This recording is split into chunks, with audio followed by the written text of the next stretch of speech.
Puji Tuhan. Yes, yes, yes. Nah, itu semangat luar biasa.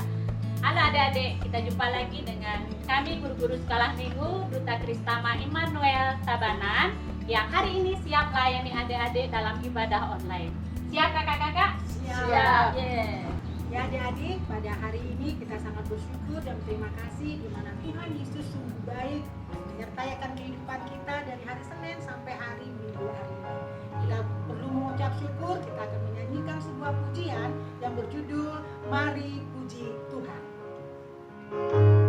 Mari puji Tuhanmu, haleluya. Puji Yesus Rajamu, haleluya. Kristus masuk dunia, haleluya. Allah dan manusia, haleluya.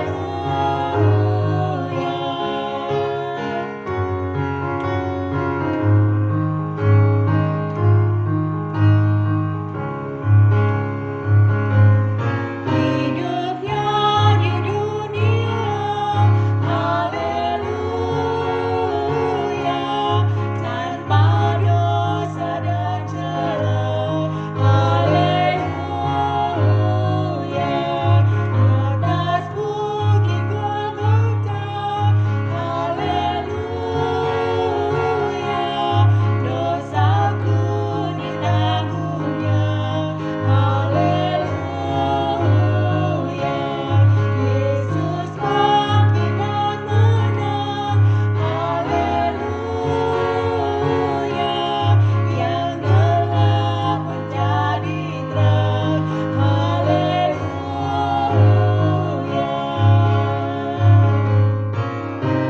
Senin Selasa, Kau tetap Raja, Rabu Kamis, Engkau yang termanis. Jumat Sabtu, tetap milikmu. Minggu aku terus memujimu. Setiap nafasku Engkau Yesusku, setiap degup jantungku Yesus segalanya. Setiap nafasku Engkau Yesusku, setiap degup jantungku Yesus segalanya. Setiap nafasku Engkau Yesusku, setiap degup jantungku Yesus segalanya. Setiap nafasku Engkau Yesusku, setiap degup jantungku Yesus segalanya.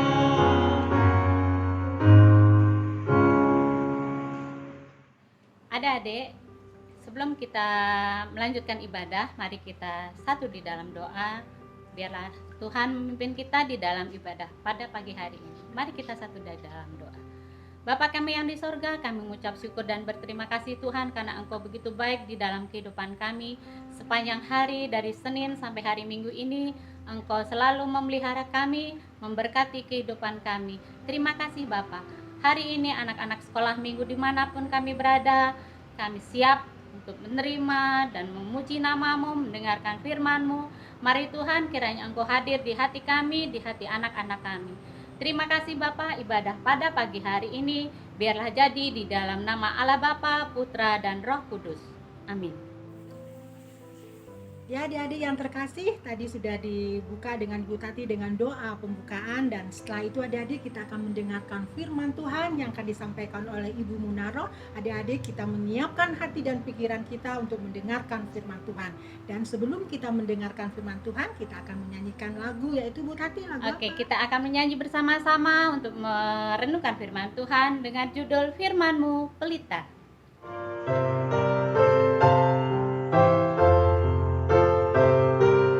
Firman-Mu pelita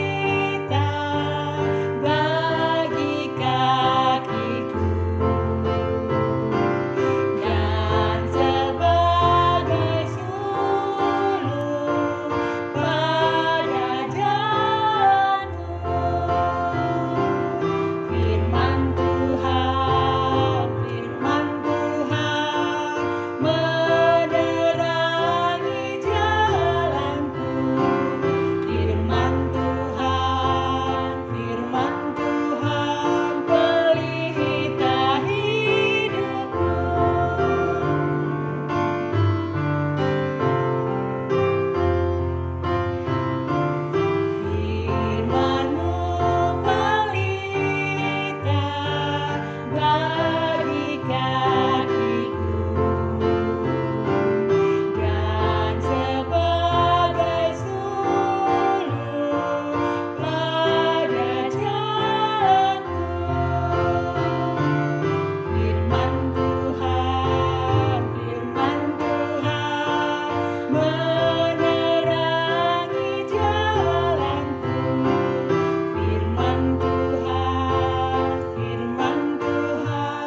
tadi kita sudah memuji Tuhan. Sekarang tiba saatnya bersama-sama kita akan merenungkan kebenaran firman Tuhan.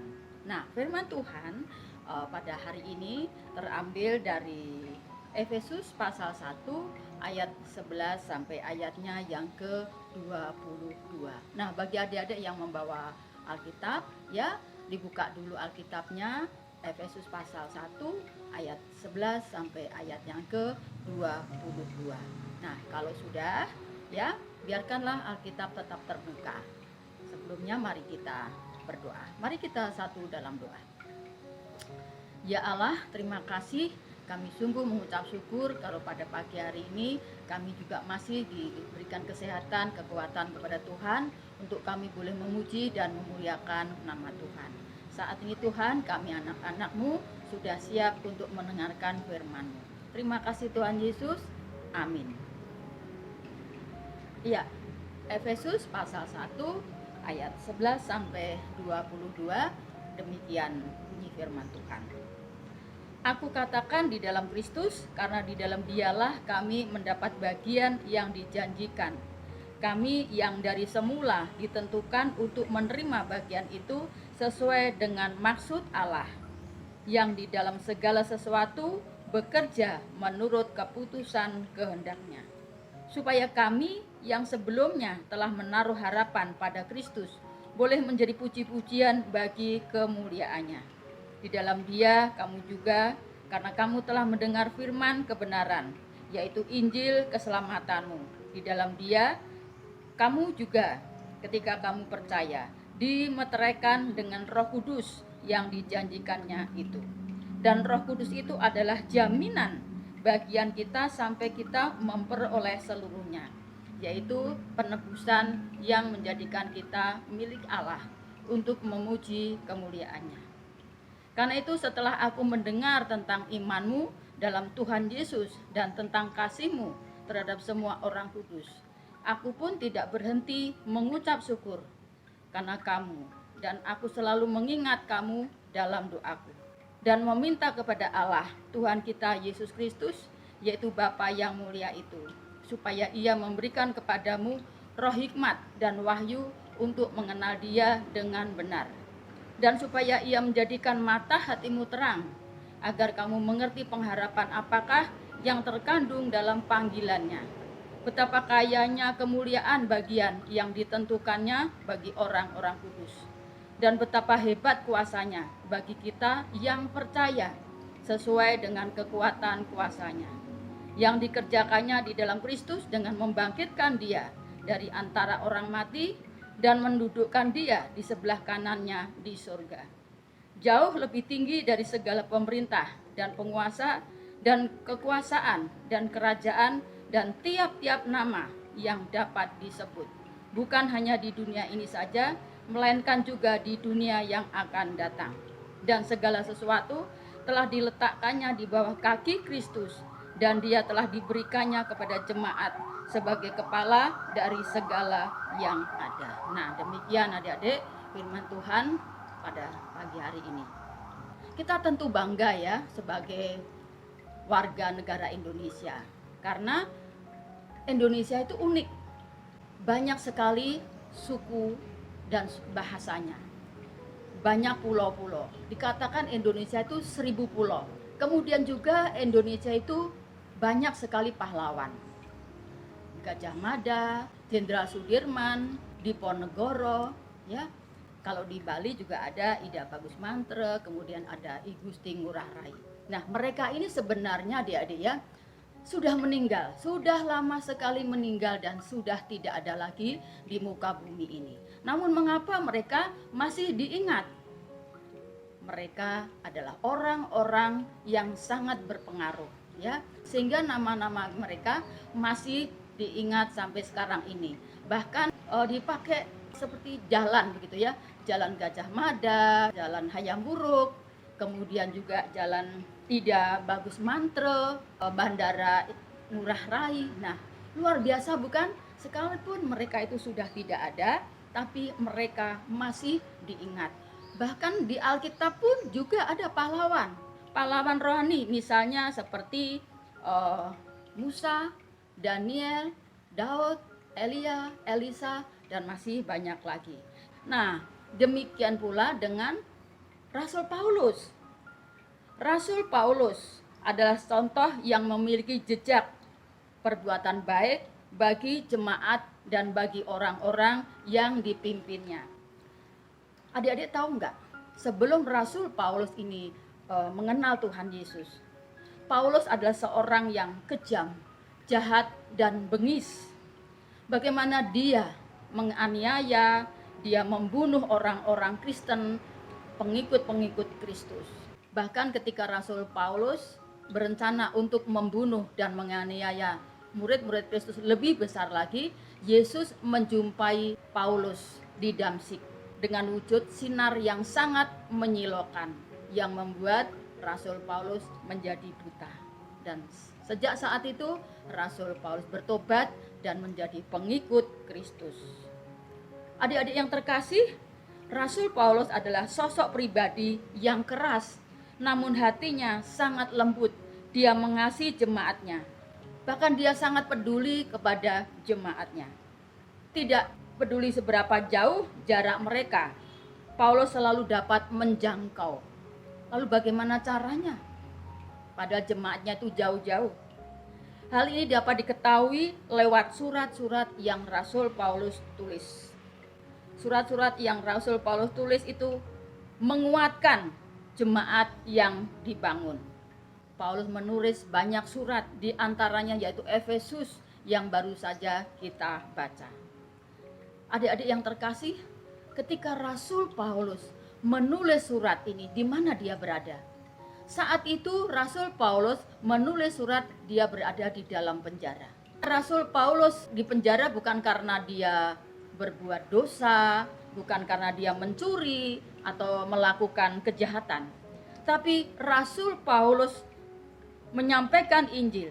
Paulus menyampaikan kabar baik. Kabar baiknya adalah bahwa Tuhan Yesus adalah juru selamat kita semua, juru selamat manusia. Tapi dengan pemberitaan itu Rasul Paulus ditangkap dan dimasukkan ke dalam penjara di bawah tanah. Adik-adik tahu nggak penjara di bawah tanah itu seperti apa? Mungkin kalau adik-adik pergi ke Kerobokan ya atau ke Tabanan itu ada penjara. Nah, orang-orang yang di dalam jeruji besi yang di kamar itu enak, dia punya teman, dia bisa ngobrol, bisa nonton TV ya, atau bahkan juga bisa main catur. Tapi yang Rasul Paulus alami ini beda. Dia di penjara bawah tanah, tangannya diborgol, kakinya diborgol dengan bola-bola besi. Kemudian ruangannya gelap, pengap dan sangat dingin sekali. Tidak ada kasur, tidak ada tikar, tidak ada. Jadi Paulus ini dia duduk di batu, tidurnya pun beralaskan batu. Bayangkan adik-adik, ketika dia ditangkap, dia pun juga dicambuk. Punggung-punggungnya itu penuh dengan luka. Jadi dia lelah, dia capek, kemudian dia pengen duduk dan dia pengen bersandar begitu ya, bersandar di tembok. Tapi itu bukan tembok yang halus, bukan tembok yang licin, tapi tembok yang kasar dengan semen-semen yang tidak dibikin halus, batu-batu yang bermunculan begitu, sehingga membuat punggung Rasul Paulus ini makin sakit. Nah, itu yang dialami dan dirasakan oleh Rasul Paulus ketika berada di penjara bawah tanah. Juga tidak ada lampu, tapi ketika siang sih ada sinar matahari yang masuk lewat lubang-lubang kecil. Nah, ketika ada sinar di siang hari, waktu itulah dipergunakan oleh Rasul Paulus untuk menulis surat. Nah, surat-surat Rasul Paulus yang dibuat itu lumayan banyak adik-adik ya. Jadi ketika temannya datang bawa alat tulis ya, juga dititipi surat yang sudah jadi. Ini sampaikan ke jemaat di Galatia, di Korintus, di Roma, di Filipi, Kolose, Efesus, Tesalonika, semua diberi surat, dikirimi surat. Nah, itu cara penginjilan Rasul Paulus. Sekalipun Rasul Paulus tidak bisa melayani di luar karena dia ada di dalam penjara, tapi pelayanannya sangat luar biasa. Sehingga kalau adik-adik baca ya di dalam kitab Perjanjian Baru, setengah dari perjanjian baru ini adalah surat-surat tulisan Paulus. Apa tujuannya? Paulus menulis surat-surat itu yaitu agar jemaat yang dia bangun makin dewasa dan makin bertumbuh di dalam iman. Nah, inilah kepedulian Paulus yang didasari oleh kasih sayangnya, kasih yang murni. Sehingga kepedulian dan sifat kebapaannya membuat jemaat yang dia bangun sangat mengasihi Rasul Paulus. Dan mereka selalu ingat akan pengajaran-pengajaran Paulus. Sekalipun Paulus berada di dalam penjara, jemaatnya juga sangat merindukan karena mereka sudah sangat dekat dengan Rasul Paulus. Jemaatnya selalu mengenang sebagai sosok bapak rohani, sebagai seorang pengajar dan sebagai seorang rasul. Firman Tuhan berkata, karena itu setelah aku mendengar tentang imanmu dalam Tuhan Yesus dan tentang kasihmu terhadap semua orang kudus, aku pun tak berhenti mengucap syukur karena kamu, dan aku selalu mengingat kamu dalam doa. Nah, adik-adik yang terkasih dalam Tuhan Yesus Kristus, doa Paulus bagi jemaat di Efesus mencerminkan kerinduan Allah yang tertinggi bagi umatnya, bagi setiap orang yang percaya kepada Tuhan Yesus. Perhatian yang didasari oleh kasih Kristus tercermin dalam diri Paulus, sehingga rekan-rekan sepelayanannya dan juga jemaat serta anak-anak rohaninya menganggap Rasul Paulus sebagai pahlawan iman, sebagai bapak rohani. Nah, demikian cerita dari Rasul Paulus. Lalu bagaimana dengan kehidupan kita, dengan kehidupan adik-adik, dengan kehidupan Bu Munaro? Apakah yang sudah kita lakukan? Apa yang sudah dapat kita kerjakan? Cerminan seperti apa yang kita berikan kepada keluarga kita, kepada teman-teman kita, kepada orang-orang yang ada di sekitar kita? Apa yang sudah kita lakukan? Jangan sampai kita menjadi anak-anak Tuhan yang biasa-biasa saja. Tapi mari kita mengisi hidup kita dengan hal-hal yang baik, dengan hal-hal yang positif, menjadi pelaku-pelaku firman Tuhan. Artinya rajin membaca firman Tuhan, merenungkan dan melakukannya di dalam kehidupan sehari-hari. Rajin belajar, taat kepada orang tua, selalu jujur dalam tingkah laku, dan punya sopan santun. Sehingga tidak hanya kita disukai oleh teman-teman kita, disayang oleh mama dan papa, tapi lewat kehidupan kita, nama Tuhan dimuliakan. Hidup kita sebagai pengikut Kristus, sebagai anak-anak Tuhan harus bisa menjadi contoh bagi teman-teman kita. Bisa menjadi teladan. Makanya harus rajin membaca firman Tuhan. Rajin berdoa, rajin beribadah. Supaya hidup kita bisa menjadi contoh dan teladan bagi teman-teman. Tuhan Yesus juga sudah memberikan contoh dan teladan bagi orang-orang yang percaya kepadanya. Bagaimana ketika dia dicaci, dia dihina, dia ditolak, dia tidak pernah membalas. Disakiti tidak pernah membalas disakiti. Bahkan ketika dia di atas kayu salib, ya sudah antara hidup dan mati, dia masih sanggup mengampuni orang-orang yang sudah menganiaya dia, yang sudah menyalibkan. Nah, itu teladan yang diberikan oleh Tuhan Yesus. Dan demikian pula Rasul Paulus, dia dapat meneladani Yesus setelah dia bertobat. Nah, bagaimana dengan kita? Mari kita juga meneladani kehidupan Yesus, karena Yesus adalah Tuhan dan Juru Selamat bagi kita sekalian. Demikian adik-adik firman Tuhan yang dapat Ibu sampaikan, kiranya Tuhan memberkati. Amin. Adik-adik, kita tadi sudah mendengarkan firman Tuhan. Biarlah firman yang disampaikan tadi menjadi berkat bagi kita semua. Dan saat ini kita akan membawa persembahan kita. Sambil mengumpulkan, kita akan iringi dengan pujian Aku Anak Terang. Aku anak terang, tugasku memberi terang. Aku anak terang, Tuhan yang selamatkanku. Aku anak terang, aku tak boleh berdusta. Aku anak terang, taat yang Tuhan perintah. Terang di rumah, terang di sekolah, terang di gereja, kemanapun ku pergi.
kasih di dalam Tuhan Yesus Kristus, mari kita mempersiapkan hati pikiran kita untuk kita masuk di dalam doa syafaat.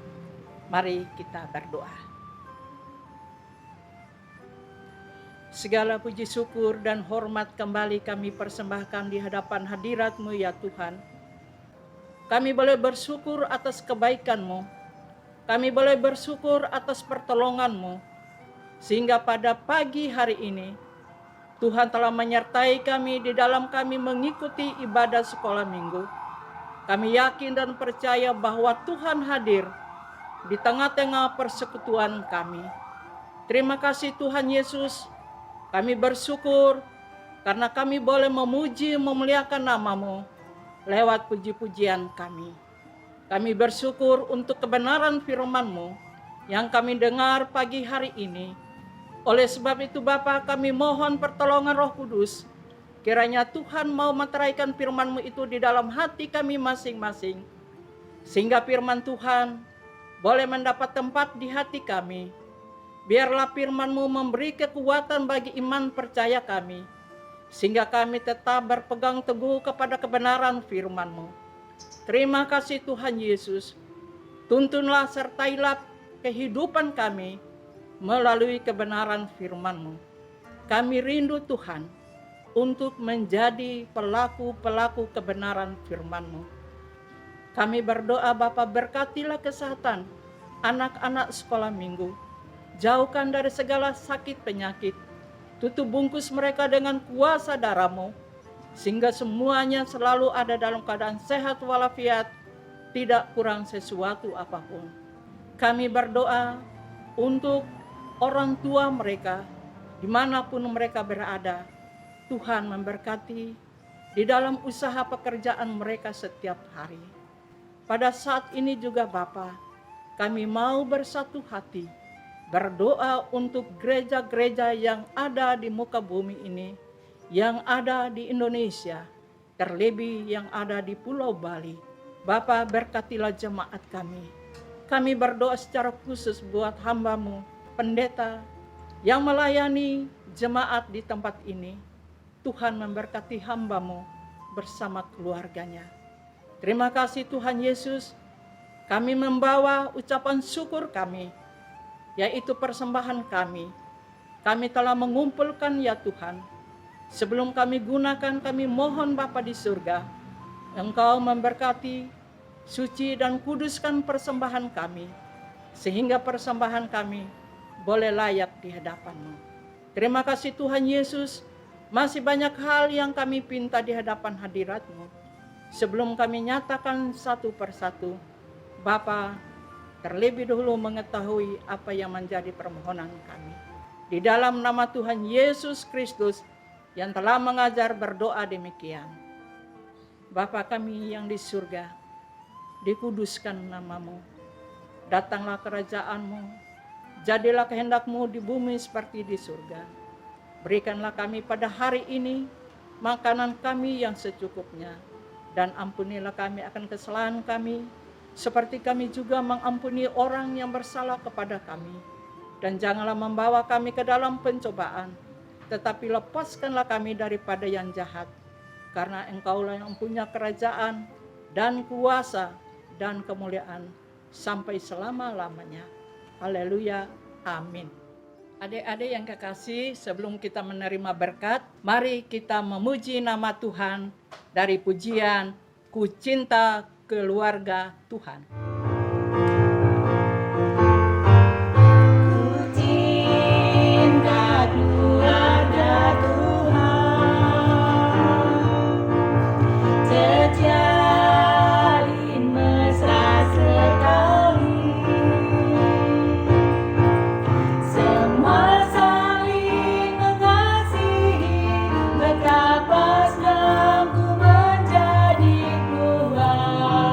Keluarganya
kita berdiri.